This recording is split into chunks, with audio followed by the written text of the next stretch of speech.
మీరు ఏ డిపోలో పనిచేస్తారు? ఎక్కడి నుంచి వచ్చారు? నేను కల్వకుర్తి డిపో. మాది సీఎం గారి ఊరు పక్కనే ఉంటుంది మా ఊరు కూడా. అంటే సీఎం గారికి మా యొక్క బాధ తెలుస్తుంది. 4-5 ఏళ్ళ నుంచి ఆ గత ప్రభుత్వంలో పోయినటువంటి ఉద్యోగులు రోడ్డు మీద పడినారు. ఒక ఉద్యోగిని తర్వాత 10-12 మంది ఉన్నారు. మరి ఎట్లా నడుస్తుందన్న మీ జీవనం ఉపాధి? రకరకాల పనులు చేసుకొని ఉన్న ఆస్తులు అమ్ముకొని తిని బతుకుతున్నారు. ఎట్లా నీరు పోసినోడు నారు పోసినోడు నీరు వేయక తప్పుతుంది అన్నట్టు బతుకుతున్నాం మేము. కానీ ప్రభుత్వానికి మా సమస్యను తెలియజేసినాం. ప్రభుత్వం సానుకూలంగా ఉంది, మా సమస్యను సాల్వ్ చేయడానికి సిద్ధంగా ఉంది, కంపేసింది, అంతా బాగున్నది. కానీ మేనేజ్మెంట్ ఎండీ కింద ఉన్నటువంటి పాత ఎండీ మమ్మల్ని తొక్కిపట్టి చాలా హింసించిండు. ఆయన వెళ్ళిపోయిన తర్వాత ఈ ఎండీ వచ్చిండు, ఈయన మంచిగానే చేస్తాడన్నాడు. మేము 3-4 సార్లు కలిసినాం, చేస్తాం, మేము రూల్స్ ప్రకారం చేస్తామని అంటున్నాడు. అని కింద వాళ్ళకి చెప్తున్నాడు. కానీ అది రూల్స్ ప్రకారంగా అందరికి న్యాయం చేయలేకపోతున్నాడు ఇప్పుడు ఉన్నటువంటి ఎండీ. నేను చూసినప్పటికీ 2.5 సంవత్సరాల నుంచి మీరు ప్రజాభవన్ చుట్టూ తిరుగుతున్నారు. మరి ఎందుకు పరిష్కారం అవుతలేదు ఈ ప్రజాప్రభుత్వంలో మీ సమస్య?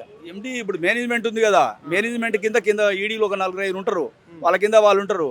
వాళ్ళు లక్షల జీతాలు తీసుకుంటారు, ప్యాన్ల కింద కూర్చొని హాయిగా ఉంటారు. ఈ చిన్న ఏదో పొరపాట్లు చేసి తప్పులు జరిగితే వాళ్ళని క్షమించే మనస్తత్వం వాళ్ళ దగ్గర లేదు. వాళ్ళకు లేకపోవడం వల్ల వీళ్ళంతా రోడ్ మీద పడి ఉన్నారు. వీళ్ళని కరెక్ట్ చేస్తే వీళ్ళంతా న్యాయం జరుగుతుంది. మీరు డ్రైవరా కండక్టర్? నేను కండక్టర్. చిన్న పొరపాటు నాది, ప్యాసింజర్ టికెట్ పోగొట్టుకున్నాడు, చూపెట్టడం కారణంగా నా మీద బలి చేసి నువ్వు 90 రూపాయలు అన్యాయంగా నువ్వు అది చేసినావని నింద మోపి ఉద్యోగం తీసారు. 4 ఏళ్ళు అవుతుంది. మొన్న మనం చూసినాం సంగారెడ్డి జిల్లా నారంకే డిపో కండక్టరు ఆయన టీటీ మీద కూడా దాడి చేయడం అనేది జరిగింది. దీన్ని ఎట్లా చూస్తారు మీరు? అంటే ఇప్పుడు ఆ టీటీఏలు ప్రవర్తించే తీరును అతను భరించలేకనే ఆ పని తీసుకున్నాడు. కానీ అట్లా కండక్టర్ ఇప్పుడు ఎలాగైనా చేయడా, అలాంటి తప్పు చేయరు. ఎందుకంటే వాళ్ళు ఉద్యోగం కాపాడుకోవడానికనే చూస్తారు. కాబట్టి అతనికి విరక్తి వచ్చేలాగా వీళ్ళు అధికారులు వ్యవహరించారు కాబట్టి అతను ఆ డిసిజన్ తీసుకున్నాడు. కాబట్టి ఇలాగ చెప్పగలుగుతున్నా అతను తప్పేం కాదు. ఎందుకంటే వీళ్ళ యొక్క ప్రవర్తన బిహేవియర్ చాలా ఉంటుంది. వీళ్ళు లేనిది తీసుకొచ్చి మీదేసి నిందేసి రాస్తుంటారు. ఉద్యోగం ఒత్తిడి ఎట్లా ఉంటుంది మీకు అధికారులది? భయంకరమైనటువంటి ఒత్తిడి, అది మామూలు ఒత్తిడి కాదు, తీవ్రవాదుల కంటే ఎక్కువ ఉంటుంది, అంత ఓరి ఉంటుంది. ఎందుకంటే వాళ్ళకు తెలియదు ఈ బాధ. వీడు కండక్టర్ పబ్లిక్లో చేసి నలిగిపోయి ఉంటాడు. ఏదైనా చిన్న పొరపాటు జరిగితే దాని ఉద్యోగం పోతుందనే బాధతోటి ఆవేదనలో ఉంటాడు. వాళ్ళు తీవ్రంగా వచ్చి ఖండిస్తున్నప్పుడు ఆ భార్య ఎగరలేక అతను అట్లా చేసి ఉండొచ్చు. కానీ ఇది అతని తప్పేం కాదు, అధికారులదే మొత్తం తప్పు. అధికారులు ఎందుకంటే వీళ్ళని రోడ్ల మీద పడేస్తున్నారు కాబట్టి వాళ్ళు బాధ భరించలేక అలా చేసి ఉంటాడు. నేను కంపల్సరీ చెప్పాను. చెప్పండి అన్న, మీ పేరేంది? మీరు ఎక్కడి నుంచి వచ్చారు? నా పేరు రవీందర్ అన్న. రేవంత్ రెడ్డి. రవీందర్ రెడ్డి ఎక్కడి నుంచి వచ్చారన్న? రవీందర్ రాణి చూడు. డ్రైవరా కండక్టర్? డ్రైవర్. ఏంది మరి ఏ కారణంతో? అది ఏం లేదండి, టీమ్ పని చేయలేదు. 1 man సర్వీస్. నేను టీమ్ పని చేయలేదు. టీమ్ పని చేయక ఎంఆర్ రాసిచ్చాను. ఎంఆర్ రాసిస్తే టికెట్ కాదని చెప్పేసి ప్యాసింజర్ కంప్లైంట్, దానివల్ల తీసేసి కంప్లైంట్ ప్యాసింజర్ కంప్లైంట్ మీద నాకు రిమూవల్ 9 సంవత్సరాలు అవుతుంది. 9 ఏళ్ళు. మరి ఎట్లా నడుస్తుంది అన్న? ఎంతమంది పిల్లలు? మరి ఇల్లు ఎట్లా నడుస్తుంది? 2 పిల్లలు. నాకు ఏదో ఒకటి నడుపుకోవాలి సార్, లారీ టిప్పర్ నడుపుకోవాలి. మళ్ళీ నువ్వు చెప్పలేవా మీ అధికారులకు కావచ్చు, మీ డిఎం కావచ్చు? డిఎంకి పెట్టాను అప్పీలు, ఆర్ఎంకు. అంటే ట్రిమ్ పని చేయకపోతే కూడా బాధ్యత కండక్టర్ అండ్ డ్రైవర్ మీరే మాదే ఉంటుంది. ఆల్రెడీ డిపో టీమ్ ఇన్ఛార్జి కూడా మేము చేశాను, మెసేజ్ చేశాను. టీమ్ పని చేయలేదంటే ఎంఆర్ రాసియండి అని చెప్పి ఎంఆర్ రాసి ఇచ్చాను. ఎంఆర్ రాసి ఇస్తే టికెట్ కాదని చెప్పేసి ప్యాసింజర్ అతను గొడవ పెట్టాడు. ఆ గొడవ పెట్టి నేను కిందికి వెళ్ళే లోపలనే ప్యాసింజర్ కంట్రోల్కి చెప్పాడు, ఇట్లా మీ డ్రైవర్ గారు డబ్బులు తీసుకున్నా టికెట్ ఇవ్వలేదని. టికెట్ తీసుకొచ్చే లోపలనే మా కంట్రోల్ గారు రాపిచ్చారు ప్యాసింజర్. మరి ఇది ఎక్కడ న్యాయం అన్న? ఇది ఆర్టిస్ట్లో ఎట్లా జరుగుతుంది? ఇక్కడ ప్రతి ఒక్కరికి అన్యాయమే ఉంది, న్యాయం అయితే లేదు. ఇప్పుడైనా కొద్దిగా దయతలిసి మాకు ఉద్యోగాలు ఇస్తే మా భార్య పిల్లలతో చల్లగా ఉంటాం, పుణ్యం ఉంటుంది.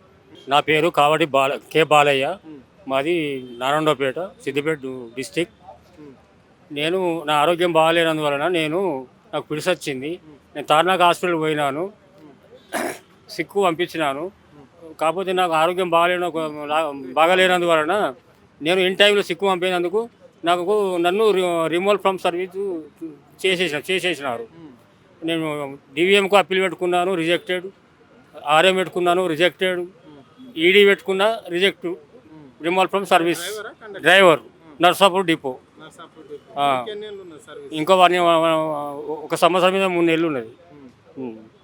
నాకు 3 ఆడపిల్లలు ఉన్నారు, చదువుకుంటారు. చాలా ఇబ్బంది అవుతుంది సార్. దయచేసి గవర్నమెంట్ జీవో ఇచ్చింది కదా, దాని ప్రకారంగా మాకు ఇప్పించగలరని మా యొక్క ప్రార్థన. అనా ఏంటంటే మేము కాంగ్రెస్ ప్రభుత్వం వచ్చినప్పటి నుంచి మాకు ప్రతి విషయంలో మంచి జరుగుతుంది అని మేము ఆలోచన చేసుకున్నాం. కానీ కాంగ్రెస్ ప్రభుత్వం ఏర్పడి కూడా 2.5 సంవత్సరాలు అవుతుంది. అప్పటి నుంచి కూడా మేము ప్రజావాణికి రోజు రావడం జరుగుతుంది, కానీ మాకు ఎలాంటి న్యాయం జరగడం లేదు. ఎందుకంటే మాకు చిన్న చిన్న తప్పుల వల్లనే రిమోట్ పవర్ సర్వీస్ చేశారు, సస్పెండ్ చేశారు. మొన్న మా శంకర్ గౌడ్ అనే డ్రైవరు చనిపోయడం జరిగింది. ఆయన చనిపోయినప్పుడు ప్రతి ఆర్టీసీలో ఉన్న యూనియన్ మా లీడర్లు కూడా అక్కడ మా గురించి ఒక డిమాండ్ అనేది పెట్టారు. మేనిఫెస్టోలో పెడితే 24 డిమాండ్ ఉంది. మొత్తం 32 డిమాండ్లో 24వ అంశం మాది ఉంది. ఆ జీవో ప్రకారం అందరినీ ఉద్యోగాల్లో తీసుకోవాలని మేము కోరుతున్నాము, కానీ మాకు ఎలాంటి న్యాయం జరుగుతలేదు. ఇప్పుడు ప్రజావాణికి ఇన్ఛార్జ్గా ఉన్న చిన్నారెడ్డి సార్ కానీ పెద్ద మనసు, పెద్ద కోణంలో ఆలోచన చేసుకొని మాకు ఉద్యోగాల్లో తీసుకోవాలని మేము కోరుతున్నాము. ఇంతకుముందు ఉన్న ఆర్టీసీ ఎండి సజ్జనార్ సారు మాకు ఒక్కరికి కూడా న్యాయం చేయకుండా 3 సంవత్సరాలు కాలయాపన చేసి ఆయన వెళ్ళిపోయారు. ఒక్కరికి కూడా న్యాయం జరగలేదు. ఇప్పుడు దాదాపు మా ఉద్యోగులు ఒకరొకరు 10-11 సంవత్సరాల నుంచి ఇంట్లో కూర్చోవడం జరుగుతుంది. సంసారం గడుస్తలేదు, చాలా ఇబ్బందులు ఉన్నాం. కనీసం మా భార్య పిల్లలు కూడా మాకు మర్యాద ఇవ్వకుండా జరుగుతుంది సార్. కనీసం ఆ మర్యాదను మేము మళ్ళీ తీసుకోవాలంటే మా ఉద్యోగాలు మాకు ఇస్తేనే మేము ఆ మర్యాదను మేము తీసుకొని మా భార్య పిల్లల దగ్గరై మా సంసారాలు ముందుకు వెళ్తారు సార్. ఈరోజు మా పిల్లల ఫీజు కట్టడం కూడా మాకు లేదు. ప్రైవేట్లో ఈ ఉద్యోగం చేయాలంటే కూడా మనస్ఫూర్తిగా లేదు. చాలా ఇబ్బందిగా ఉంది సార్. ఈ ఒక్కసారి అందరినీ మనస్ఫూర్తిగా మీరు మంచి మనసుతో ఆలోచన చేసుకొని మంచి కోణంలో అందరినీ ఉద్యోగాల్లో తీసుకోవాలని మేము కోరుతున్నాం సార్. మేమేమన్నా ఆటంకవాదులం కాదు సార్, మేము ఆర్టీసీ ఉద్యోగులం సార్. కింది స్థాయి ఉద్యోగులు ఉంటేనే ఆర్టీసీ ఒక మూలస్తంభంగా నిలబడతారు సార్. మీరు కనీసం ఒక్కసారి ఆలోచన చేయండి సార్. మేము అసలుకి ఆర్టీసీలో కండక్టర్, డ్రైవర్, మెకానిక్ ఉంటేనే ఆర్టీసీ ఉంటుంది సార్, లేకుంటే ఉండదు. పై ఆఫీసర్లు ఉంటే ఏం పనికి లేదు సార్. మాకు ఎందుకు చిన్న చూపు చూస్తున్నారు. ఈ ఒక్కసారి అవకాశం ఇచ్చి మాకు ఉద్యోగాలు తీసుకోవాలని కోరుతున్నాం సార్. సార్ మరి ప్రజాప్రభుత్వం ఎట్లా రన్ చేస్తున్నారు ఇక్కడ ఈ రాష్ట్రంలో? మరి ప్రజలకు ఎలాంటి ఇబ్బందులు ఉన్నాయి ప్రజాప్రభుత్వంలో అని చెప్పేసి వాళ్ళు చెప్తున్నారు కదా, మరి దీన్ని ఎట్లా చూస్తారు మీరు? కానీ ప్రజల గురించి అయితే మాకు తెలియదు, కానీ మేము వచ్చినప్పటి నుంచి అయితే ఈ ఒక్కరోజు కూడా మాకు న్యాయం జరగలేదు. ఇంతకుముందు ఉన్న నోడల్ ఆఫీసర్ ఐఏఎస్ అధికారి దివ్య మేడం గారు ఆమె 10 రోజులు 15 రోజులు మీకు ఉద్యోగాలు ఇచ్చేస్తున్నాము, ఈ నెలలో ఇచ్చేస్తాము, రేపిస్తామని కాలయాపన చేసి ఆమె లేదు, ఇప్పుడు కనబడతలేదు కూడా. మా ఎండి గారు సజ్జనార్ సార్కు ఆమెనే ఏం చెప్పారో ఏమో ఒక్కరికి కూడా ఉద్యోగంలో తీసుకోలేదు. ఇప్పుడు మంచి ఎండి వచ్చారు నాగిరెడ్డి సార్. ఆయన మంచి కోణంలో ఆలోచన చేసి మాకు ఉద్యోగంలో తీసుకుంటారని మేము డిమాండ్ చేస్తున్నాం సార్. మీ అధికారుల ఒత్తిడి ఏ విధంగా ఉంటుంది? నువ్వు ఏ డిపోలో పనిచేస్తావు, ఏ కారణంతో సస్పెండ్ అయినావు? అంటే నేను ఆర్టీసీ కండక్టర్ అండి.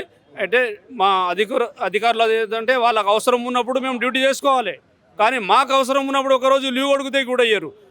వాళ్ళకి ఏ రూట్లో అయితే డబ్బులు రాదో ఆ రూట్లో వాళ్ళు పంపిస్తారు, కానీ ఏ రూట్లో అయితే డబ్బులు వస్తాయో, ఏ రూట్లో అయితే కలెక్షన్ వస్తుందో అది కండక్టర్, డ్రైవర్కు మాత్రమే తెలుసు. వేరే అక్కడ ఉన్న ఆఫీసర్లకు ఏం తెలియదు. అక్కడ ఉన్న ఆఫీసర్లు ఏంటంటే వాళ్ళ ఇష్టం అంతే. మొత్తం మీద మేము ఇన్ని సర్వీసులు పంపించినామనే లెక్క మాత్రమే ఉంటుంది, కానీ ఓన్లీ లెక్క మాత్రమే ఉంటుంది. ఇన్ని సర్వీస్ పంపించిన సార్ అని వాళ్ళు డిఎం గారితో చెప్తారు, కానీ ఆర్టీసీ కండక్టర్లు, డ్రైవర్లు ఏం ఆలోచిస్తారంటే 4 రూపాయలు వస్తే మా ఆర్టీసీ బాగుంటుంది, మేము బాగుపడతామనే ఆలోచనలో మేము ఉంటాం సార్. అంటే ఆర్టీసీ కండక్టర్ల, డ్రైవర్లను చిన్న కారణాలతోటే ఇక్కడ అధికారులు వాళ్ళ జులుంతో తొలగిస్తారు అని చెప్పేసి కూడా వాళ్ళు చెప్పుకోవడం అనేది జరిగింది. ఇప్పుడు మనం చూసినాం కదా, డ్రైవర్ కండక్టర్ చేయాలంటే ఎంత ఇబ్బంది. ట్రిమ్ ఫెయిల్ అయింది అని చెప్పేసి ఆయన రాసిస్తే దాన్ని కూడా ఒక ఆదర్శంగా తీసుకొని ఆయనను 10 ఏళ్ల పాటు సస్పెండ్ చేసిన పాపాన ఇక్కడ ఉంది అని చెప్పేసి వాళ్ళు చెప్తున్నారు. చిన్న కారణాలతోటి అంటే పై అధికారుల ఒత్తిడి కూడా మా పైన విపరీతంగా ఉంటుంది అని చెప్తున్నారు. క్యాష్ విషయంలో కావచ్చు, లేకుంటే ప్యాసింజర్ ఏది చెప్పినా వాళ్ళే నమ్ముతారు తప్ప అధికారులు నమ్ముతారు, కానీ మా వాదన వినే పరిస్థితుల్లో ఉండరు అని చెప్పేసి కండక్టర్, డ్రైవర్లు చెప్పే వాదన వినరు అని చెప్పేసి కూడా వాళ్ళు చెప్పుకోవడం అనేది జరిగింది. అలాంటి వాళ్ళు ఇంకా చాలామంది ఇక్కడ సస్పెండ్ అయిన వాళ్ళు ఉన్నారు. కానీ ప్రభుత్వము ఆదేశాలు జీవో ఇచ్చినప్పటికీ కూడా అధికారులు ఎందుకు దీన్ని తొక్కి పెడుతున్నారో అంతు చిక్కడం లేదు అని చెప్తున్నారు. ఇప్పటికైనా మాకు ఇవ్వకపోతే మాత్రము సావలసిన పరిస్థితి తప్ప ఇంకోటి ఏం లేదు, మేమంతా సూసైడ్ చేసుకొని చేస్తాము. ఈ రాష్ట్ర ప్రభుత్వం ప్రజాప్రభుత్వం నడిపిస్తున్నాము, ప్రజాపాలన అంటున్నారు, కానీ ఇక్కడ ప్రజాపాలన నడుస్తున్నట్లు లేదు అని చెప్పేసి కూడా వాళ్ళు చెప్పడం అనేది అయితే జరుగుతుంది.